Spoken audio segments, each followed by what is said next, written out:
आई आज वट सावित्रीची पौर्णिमा आहे पण माझ्याकडे ताटच नाहीये. एवढंच ना? एवढंच ना?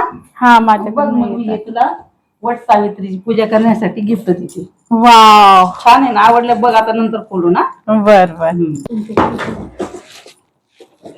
वाव, किती सुंदर ताट आणलं ना. काय काय यात? पंचपाळ, लोटी, अगरबत्ती स्टँड, धूपदाणी, हळदी कुंकूसाठी 2 वाटी, घंटी, तीर्थसाठी आणि दिवा. वाह, एवढं सुंदर ताट आहे. आता माझी पूजा खूप छान होईल. जे बाबा